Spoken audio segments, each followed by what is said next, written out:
সকলকে স্বাগত। আমি প্রগতি শুরু করছি আজকের সংবাদ।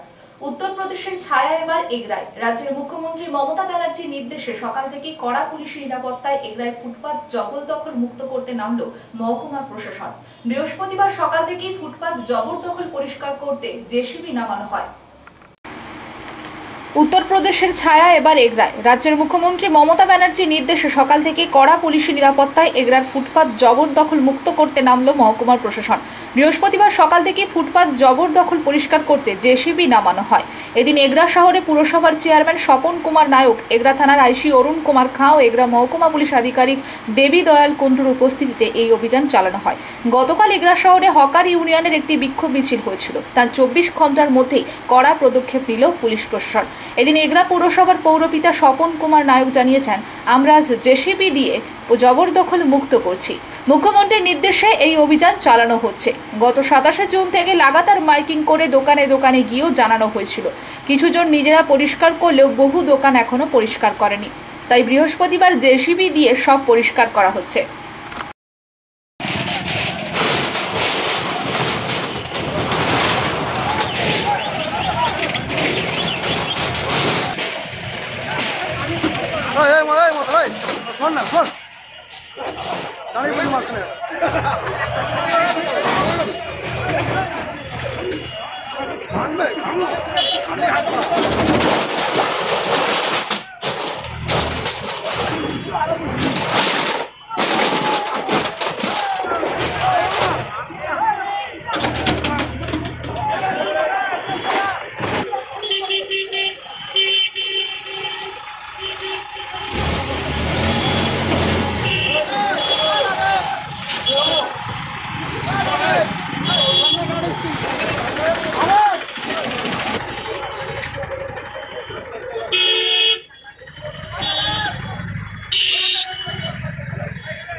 अरे भाई जाओ ना गाड़ी रुके जाए गाड़ी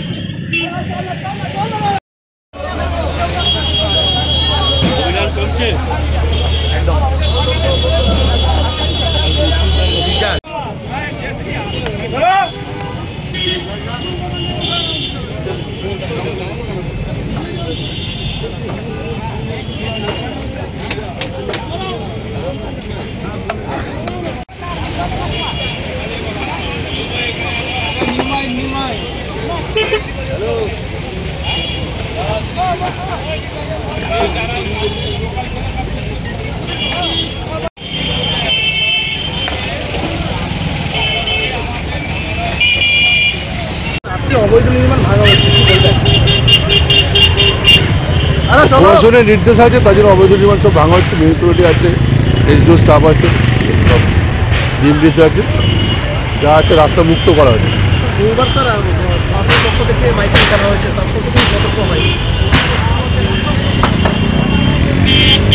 সবাইকে নোটিশ দিয়েছে, সবাইকে সতর্ক করা হয়েছিল যে যে যা আছে তুলে নেবে। তা সেই সময়সীমা পার হয়ে গেছে, তার জন্য ইললিগাল যে এনক্রোচমেন্ট আছে সেগুলো রিনিউয়াল প্রসেস চলছে। বেতায় সরকারি জায়গা খালি করার সময় দেওয়া হচ্ছিল 24শে জুলাইয়ের মধ্যে, আর তার মধ্যে প্রায় 99% দোকানদাররা নিজ নিজ চালা সরিয়ে নিলেন। একে সাধুবাদ জানিয়েছেন প্রশাসনিক কর্তারা।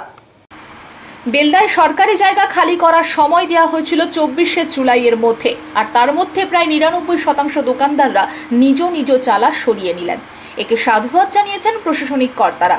উল্লেখ থাকে, সারা রাজ্যের সঙ্গে সঙ্গে বেলদা এলাকায়ও যানজট মুক্ত করতে রাস্তার দুই দিক সরকারি জায়গা খালি করার নির্দেশ দিয়েছেন মহকুমা শাসক। সেই মতো প্রশাসন বেলদার বিভিন্ন ব্যবসায়ী সংগঠনের নেতৃত্ব প্রশাসনিক কর্তাদের সঙ্গে বৈঠক করে সিদ্ধান্ত নেয় 24 তারিখের মধ্যে রাস্তার দুই দিকে যারা সরকারি জায়গা দখল করে রেখেছেন, এমনকি চালা বের করে রেখেছেন, তারা যেন সেই সমস্ত চালা খুলে নেন। 24 তারিখের মধ্যে প্রায় সবাই নিজ নিজ উদ্যোগে তা পরিষ্কার করে নিলেন। এমনকি বেলদা গান্ধী পার্ক এক প্রকার খালি করে দিলেন ক্ষুদ্র ব্যবসায়ীরা। যদিও যাদের দোকান সরানো হলো তাদের সরকারি খরচায় স্টল করে দেওয়া হবে, ফলে বেলদা শহরে যানজট মুক্ত কিছুটা হলেও কমবে। তবে বেলদার বৃহত্তর ব্যবসায়ী সংগঠন বিএফটিওর পক্ষ থেকে প্রতিটি দোকানে গিয়ে যাতে ফুটপাত ছেড়ে ব্যবসা করেন সেই নির্দেশ দেওয়া হয়।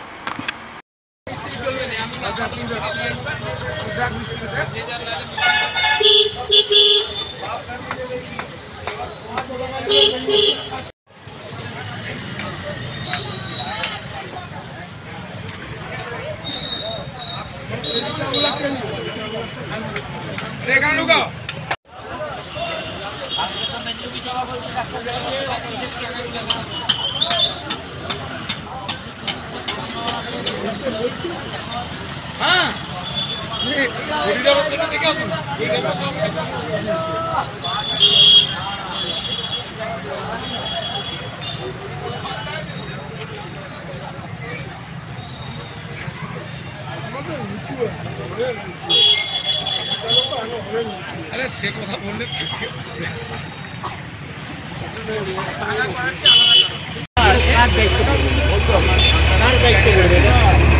আমরা ভাঙানোর ঠিকা দিয়ে রাখি। আমরা মেম্বারকে পর্যন্ত করবো।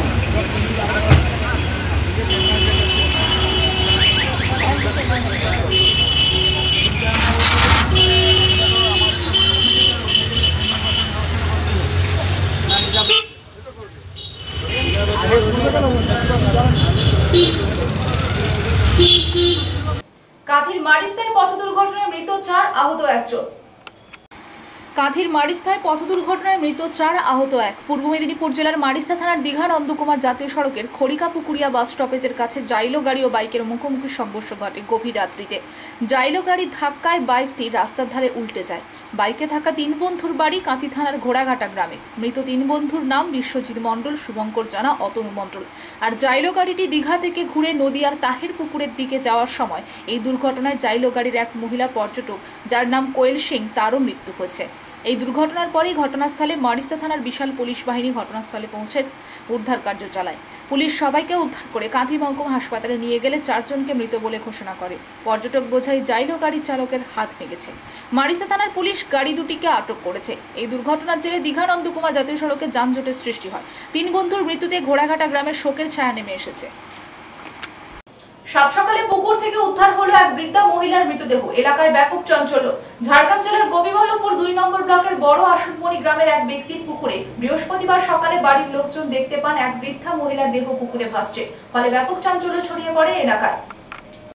সাত সকালে পুকুর থেকে উদ্ধার হলো এক বৃদ্ধা মহিলার মৃতদেহ। এলাকায় ব্যাপক চাঞ্চল্য।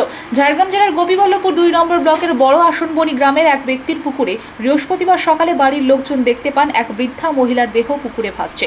ফলে ব্যাপক চাঞ্চল্য ছড়িয়ে পড়ে এলাকায়। তড়িঘড়ি খবর দেওয়া হয় বেলিয়াবেড়া থানার পুলিশকে। বেলিয়াবেড়া থানার পুলিশ এসে মৃতদেহ উদ্ধার করে। মৃতদেহ ইতিমধ্যে ঝাড়গ্রাম মর্গে পাঠানো হয়েছে ময়নাতদন্তের জন্য। স্থানীয় সূত্রে জানা গেছে, বড় আসনবনি গ্রামের এক ব্যক্তির বাড়ির পুকুরে এই বৃদ্ধা মহিলার মৃতদেহ ভাসতে দেখা যায়। জানা গেছে পার্শ্ববর্তী চৈনশোল গ্রামের বাসিন্দা ওই বৃদ্ধা। মৃত ওই বৃদ্ধা মহিলার নাম বাহালেন ভাস্তা, বয়স আনুমানিক 65 বছর। তবে ওই মহিলা মদ্যপ অবস্থায় ছিলেন অনুমান স্থানীয় বাসিন্দাদের। স্থানীয় সূত্রে জানা যায়, গতকাল সন্ধ্যায় মদ্যপ অবস্থায় এলাকায় ওই বৃদ্ধ মহিলা ঘোরাঘুরি করছিলেন। তবে কিভাবে এই ঘটনা ঘটেছে তা খতিয়ে দেখছে পুলিশ। তবে ঘটনায় ব্যাপক চাঞ্চল্য ছড়িয়েছে এলাকায়।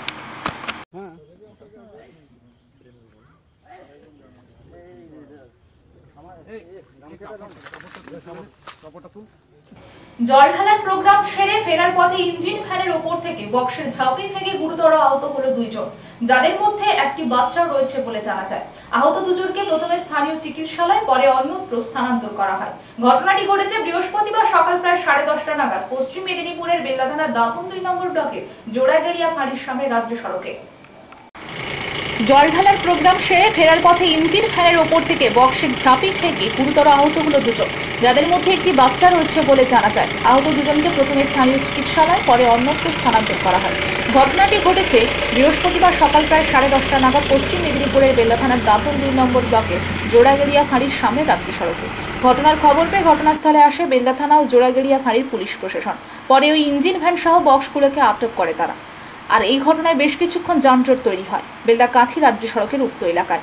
পরে পুলিশের হস্তক্ষেপে পরিস্থিতি স্বাভাবিক হয়। তবে সচেতন এলাকাবাসীদের অভিযোগ, বেআইনিভাবে এইভাবে ঝুঁকিবহুলভাবে এই ধরনের বক্স বাজিয়ে চললেও ভ্রুক্ষেপ নেই পুলিশ প্রশাসনের। তার প্রমাণ আজ খোদ বেলদা থানার জোড়াগেড়িয়া ফাঁড়ি এবং দাঁতন 2 নম্বর প্রশাসনিক ভবনের সামনে ঘটে যাওয়া এই ঘটনা থেকেই প্রমাণ পাওয়া যায়।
ডেবরায় 13,000 নিষিদ্ধ কফ সিরাপ উদ্ধার করলো ডেবরা থানার পুলিশ। কারবারিদের তল্লাশি শুরু পুলিশের। ডেবরায় 13,000 নিষিদ্ধ কফ সিরাপ উদ্ধার করলো ডেবরা থানার পুলিশ। কারবারিদের তল্লাশি শুরু পুলিশের। পিকআপ ভ্যান ভর্তি 13,000 কফ সিরাপ উদ্ধার করলো ডেবরা থানার পুলিশ। ইতিমধ্যে দুজনকে আটক করে জিজ্ঞাসাবাদ চালাচ্ছে ডেবরা থানার পুলিশ। গতকাল মধ্যরাতে ডেবরার জ্যোতি ঘনশ্যাম এলাকায় একটি পিকআপ ভ্যানকে ধাওয়া করে নিষিদ্ধ কফ সিরাপ উদ্ধার করে পুলিশ। ঘটনায় দুজনকে আটক করে জিজ্ঞাসাবাদ চালাচ্ছে ডেবরা থানার পুলিশ। এই কফ সিরাপের বাজার মূল্য লক্ষাধিক টাকা। পুলিশ সুপার ধৃতিমান সরকার জানিয়েছেন, ডেবরা থানার পুলিশ পিকআপ ভ্যানটিকে ধাওয়া করে ধরে। দুজনকে আটক করে জিজ্ঞাসাবাদ চালানো হচ্ছে। জ্যোতি ঘনশ্যাম থেকে আষাঢ়ি 16 নম্বর জাতীয় সড়কের দিকে আসছিল গাড়িটি। দুঃসাহসিক চুরি ঝাড়গ্রাম শহরে। একই রাতে পরপর দুটি ফ্ল্যাটের দরজা ভেঙে সমস্ত কিছু নিয়ে গেছে চোর। ঘটনায় আবাসন জুড়ে আতঙ্ক ছড়িয়েছে। একই রাতে পরপর দুটি ফ্ল্যাটের দরজা ভেঙে সমস্ত কিছু নিয়ে গেছে চোর। ঘটনায় আবাসন জুড়ে আতঙ্ক ছড়িয়েছে। ঝাড়গ্রাম শহরের রঘুনাথপুর এলাকায় ইলোরা ও চিত্রা নামে দুই ফ্ল্যাটে বুধবার গভীর রাতে দুঃসাহসিক চুরি হয়। আলমারি ভেঙে চোররা নগদ টাকা ও সোনা গয়না সমস্ত কিছু লুট করে নিয়ে গেছে। স্থানীয় সূত্রে জানা গেছে, ইলোরা এবং চিত্রা নামে 5তলা ফ্ল্যাটের মধ্যে দুই ফ্ল্যাটই খালি ছিল। চুরি যাওয়া ফ্ল্যাটের মালিকদের ওই আবাসনেই অন্য ফ্ল্যাট আছে। সারাদিন ওই ফ্ল্যাটে থাকলেও রাতে ওই ফ্ল্যাটগুলি ফাঁকা থাকতো। ফলে চোরেরা এই ফ্ল্যাটগুলোকে টার্গেট করে বলে অনুমান পুলিশের। এদিকে শহরের মাঝে মাঝে এরকম দুঃসাহসিক চুরির ফলে যথেষ্ট উদ্বিগ্ন ওই এলাকার বাকি ফ্ল্যাট ও ঝাড়গ্রামবাসীরা। শহরে চুরির ঘটনা ইদানিং বেড়ে গেছে। কয়েকদিন আগে শহরের দুটি স্কুলে একই রকমভাবে চুরির ঘটনা ঘটেছিল। সেই চুরির এখনো কোনো কিনারা করতে পারেনি পুলিশ। তার মধ্যে শহরে নতুন করে আবার চুরি। সমস্ত একটা বাজার করার টাকা রাখেনি, তাহলে দেখুন কি অবস্থা। মানে এইটাতে আমার একটু জমানো থাকে, সেখানে 12:30 একটা, আবার ভোরবেলা নাতিটা স্কুল যায় 6টার সময়। কি অবস্থাটা দেখো করেছে। কালকে রাতে এটা ঘটনা, আর আমরা তো সকালে এসে দেখছি। আপনারা ছিলেন না কালকে? আমরা তিনতলায় ঘুমিয়েছি। ও, আমরা তিনতলায়, শুনো তোমার কাকু মারা যাওয়ার পর এগুলো সব রাত্র তো জানে তোমরা। আচ্ছা জীবনী খেলা রেখেছে। কথা বলি। আচ্ছা কথা বলি।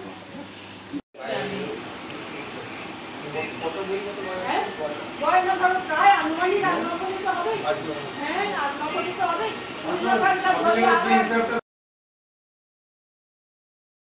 শুধুমাত্র আমি শুতে যেতাম রাত্রি 12টার পরে। ঘটনাটা ঘটেছে তাহলে আনুমানিক এই 1টা-1:30টা। এই ফ্ল্যাটটার মধ্যে কেউ ছিল না, কিন্তু 3তলা ফ্ল্যাটের লোক ছিল, আমরাই ছিলাম 3তলায়। কোনো শব্দ পাওয়া যায়নি। এমনকি বাজার করার একটা টাকা রাখেনি, সোনা দানাগুলো সমস্ত নিয়ে নিয়েছে, শুধু সিটি গোল্ডের কটা গয়না রেখে দিয়ে চলে গেছে। ব্যাগের মধ্যে আমার পেনশনের টাকা তোলা ছিল, সেই টাকা সমস্তকে নিয়ে নিল। পরশুদিন টাকা তোলা হয়েছে। এটা খুব জানাশোনা লোক এটা করেছে। আমার ছেলে বললো, সে এসআই স্কুল ইন্সপেক্টর, সে সময় পায় না বলে সে তার ব্যাংক থেকে টাকা তুলে আনলো। তার টাকা প্রায় 1-1.5 লাখ টাকা তার চুরি হয়ে গেল। তার আগেকার টাকা আরেকটা ব্যাগে ছিল, সেটা মানে চুরি হয়ে গেল। জানাশোনা আমার মনে হচ্ছে। আবার আমার যে আলমারির চাবি, ড্রেসিং টেবিলে আমার একটা কালো ব্যাগ থাকে, তার মধ্যে আলমারির চাবি যে নিয়েছে, সে এই চাবিটাকে খুলে আলমারি খুলেছে এবং আলমারির লকার ভেঙেছে, দিয়ে সমস্ত গয়নাগুলো নিয়ে চলে গেছে। মানে একটা কানের পর্যন্ত সোনা রেখে যায়নি, আমাদের বাজার করার একটা টাকা পর্যন্ত রেখে যায়নি। আমার এই যে এই ব্যাগটায় আমি বহুদিনের আমার জমানো টাকা।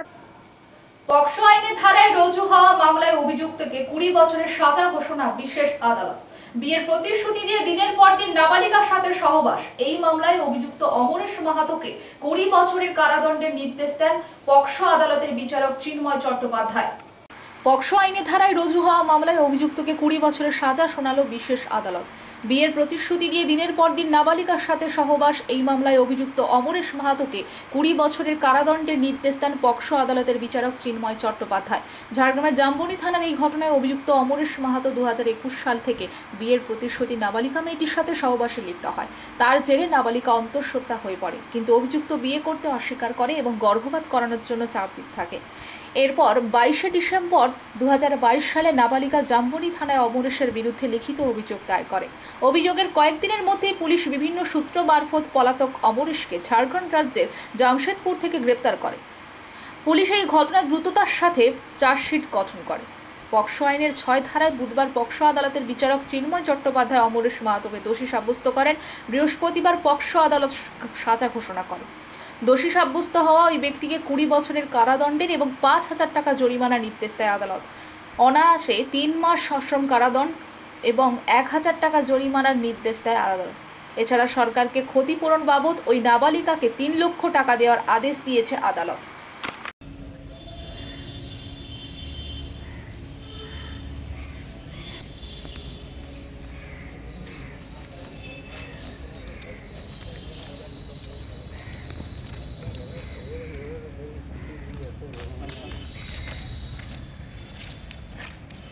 স্টিল লাগবে, দাম করে দেবে, স্টিল লাগবে, একটা ছবি লাগবে, একটু দেখে দাও, দেখি দাও, ঠিক আছে করে যাও।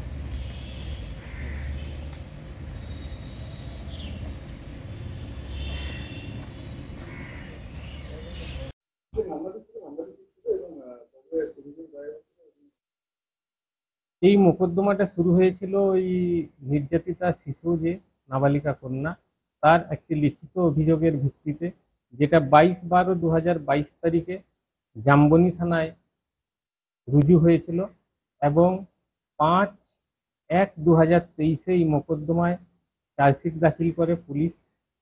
10/4/2023 তারিখে কোর্টে মোকদ্দমার চার্জ গঠন হয় এবং সাক্ষ্য গ্রহণ শুরু হয় 10/5/2023 তারিখে। গতকাল এই মোকদ্দমায় পক্সো আদালতের বিচারক মাননীয় চিন্ময় চট্টোপাধ্যায় আসামিকে দোষী সাব্যস্ত করেন এবং আজকে উভয় পক্ষের বক্তব্য শোনার পরে সাজা ঘোষণা করেন। সাজা দেওয়া হয়েছে পক্সো আইনের 6 ধারায় 20 বছর কারাদণ্ড এবং 5,000 টাকা জরিমানা করা হয়েছে, অনাদায়ে অতিরিক্ত 3 মাস কারাবাস। আর ভারতীয় দণ্ডবিধির 417 ধারায় 1 বছর সশ্রম কারাদণ্ড এবং 1,000 টাকা জরিমানা করা হয়েছে এবং ওই নাবালিকা কন্যাকে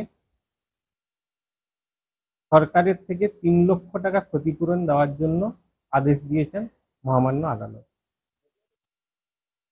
ঘটনাটা এটা জাম্বনি থানা এলাকার ঘটনা। তো এই মোকদ্দমার যে নাবালিকা কন্যা, তাকে বিয়ের প্রতিশ্রুতি দিয়ে 2021 সাল থেকে শারীরিক সম্পর্ক করত এই আসামি এবং এর ফলে ওই নাবালিকা কন্যা গর্ভবতী হয়ে যায়। তখন সে তাকে বিয়ের কথা বললে সে অস্বীকার করে এবং তাকে সুবিধা পিল খেয়ে গর্ভটা নষ্ট করার জন্য বলে। এরপরে ওই নাবালিকা কন্যা থানায় অভিযোগ জানায়। অভিযোগ হয়েছিল 22/12/2022 তারিখ। অভিযুক্ত খুব তাড়াতাড়ি গ্রেফতার করে নেওয়া হয়েছিল এবং আদার স্টেট থেকে পুলিশ সোর্স ইনফরমেশনে খবর পেয়ে জামশেদপুর থেকে ওকে অ্যারেস্ট করে। সে জেলবন্দি ছিল। এই মোকদ্দমার চার্জ গঠন হয়েছিল 10/4/2023। এখানে পুলিশ খুব দ্রুততার সাথে চার্জশিট জমা করেছিল 5/1/2023। এখানে ডাক্তার এবং পুলিশ সহ 9 জনের সাক্ষ্য গ্রহণ করা হয়েছিল।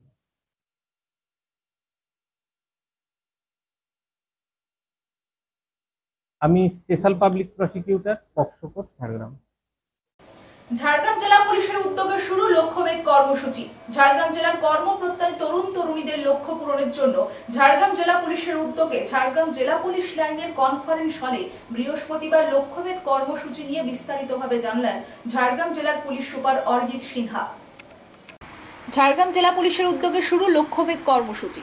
ঝাড়গ্রাম জেলার কর্মপ্রত্যাশী তরুণ তরুণীদের লক্ষ্য পূরণের জন্য ঝাড়গ্রাম জেলা পুলিশের উদ্যোগে ঝাড়গ্রাম জেলা পুলিশ লাইনের কনফারেন্স হলে বৃহস্পতিবার লক্ষ্যভেদ কর্মসূচি নিয়ে বিস্তারিতভাবে জানালেন ঝাড়গ্রাম জেলার পুলিশ সুপার অরিজিৎ সিনহা। তিনি বলেন, ঝাড়গ্রাম জেলা পুলিশের উদ্যোগে সরকারি চাকরির পরীক্ষায় বসার জন্য ঝাড়গ্রাম জেলার ছেলে মেয়েদের ঠিকভাবে তৈরি করার জন্য 2019 সালে লক্ষ্যভেদ কর্মসূচি শুরু করা হয়। 2022 সালেও এই কর্মসূচি নেওয়া হয়। 2024 সালে 50 জন ছেলে মেয়েকে নিয়ে ওই কর্মসূচি শুরু করা হচ্ছে। আগামী 27 জুলাই থেকে তাদের প্রশিক্ষণ দেওয়ার কাজ শুরু হবে। ওই 50 জন ছেলে মেয়েকে বই, ম্যাগাজিন সহ প্রয়োজনীয় সহযোগিতা করা হবে। ঝাড়গ্রাম জেলা পুলিশের বিভিন্ন আধিকারিকের পাশাপাশি যারা প্রফেশনাল ট্রেনিং দেন তারাও অনলাইনের মাধ্যমে ছেলে মেয়েদের প্রশিক্ষণ দেবেন। এর আগে যাদেরকে প্রশিক্ষণ দেওয়া হয়েছে তাদের মধ্যে অনেকেই বিভিন্ন সরকারি চাকরির পরীক্ষা দিয়ে সফল হয়েছেন বলে জানালেন ঝাড়গ্রাম জেলার police super Arijit Sinha. Coaching প্রোগ্রামটা চালানো তো 2019-এর পরে আমরা 2022-এ আবার ব্যাচেস স্টার্ট করেছিলাম। এবারেও আমরা 50 জনকে বেছে নিয়েছি, যে বিভিন্ন ধরনের যেগুলো সরকারি কম্পিটিটিভ রিক্রুটমেন্ট এক্সাম হয় সেগুলোর জন্য আমরা ট্রেনিং দেওয়ার জন্য আগামী 27 তারিখ থেকে এটা শুরু হবে এবং আমাদের এই 50 জনকে আমরা যে প্রক্রিয়ার মধ্যে দিয়ে সরকারি পরীক্ষাগুলোতে তারা যাতে সাকসেস পায় সেটা আমরা সাপোর্ট এখান থেকে দেব। তার বইয়ের সাপোর্ট, ম্যাগাজিনের সাপোর্ট এবং তার সাথে যে ফ্যাকাল্টি আছে আমাদের যারা এখানে ডিএসপি র্যাঙ্ক আপওয়ার্ডস অফিসাররা আছেন তারা অ্যাসোসিয়েটেড থাকবেন এবং কিছু প্রফেশনাল যারা এই ট্রেনিং করান তারাও অনলাইনের মাধ্যমে এটার সাথে অ্যাসোসিয়েটেড থাকবে। আশা করছি আমাদের যে গত 2-3টা ব্যাচের মধ্যে যে সাকসেস রেট আমরা পেয়েছি সেটাকে ধরে রেখে আরও এবারে ইমপ্রুভ করতে পারবো। এটা নিয়েই আমরা ওই লক্ষ্যেই আমরা এগিয়ে যাচ্ছি। ধন্যবাদ। জেলা প্রশাসনের উদ্যোগে রাজ্য সরকারের মেগা ঋণ মেলার অঙ্গ হিসেবে বৃহস্পতিবার পশ্চিম মেদিনীপুর জেলার 5273টি স্বসহায়ক গোষ্ঠীকে 274 কোটি 74 লক্ষ টাকা ঋণ দেওয়া হলো। জেলা প্রশাসনের উদ্যোগে রাজ্য সরকারের মেগা ঋণ মেলার অঙ্গ হিসেবে বৃহস্পতিবার পশ্চিম মেদিনীপুর জেলার 5,273টি স্বসহায়ক গোষ্ঠীকে 274 কোটি 74 লক্ষ টাকা ঋণ দেওয়া হলো। এদিন মেদিনীপুরের প্রত্যস্মৃতি ভবনে এই মেগা ঋণ মেলায় পুরুষ ও মহিলা স্বনির্ভর গোষ্ঠীর সদস্যদের হাতে ঋণের কাগজপত্র তুলে দেন জেলা শাসক খুরশিদ আলী কাদের। জেলা পরিষদের সভাধিপতি প্রতিভা রানী মাইতি, কর্মাধ্যক্ষ আবু কালাম বক্স। জেলা শাসক জানান, আগামী এক সপ্তাহের মধ্যে আরো 50 কোটি টাকা ঋণ দেওয়া হবে। ব্যাংক এবং সমবায় ঋণদানকারী সংস্থাগুলি সহযোগিতা করেছে। এই ঋণ স্বনির্ভর গোষ্ঠীর মহিলাদের খুবই কাজে লাগবে।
সংবাদ এই পর্যন্ত। নমস্কার।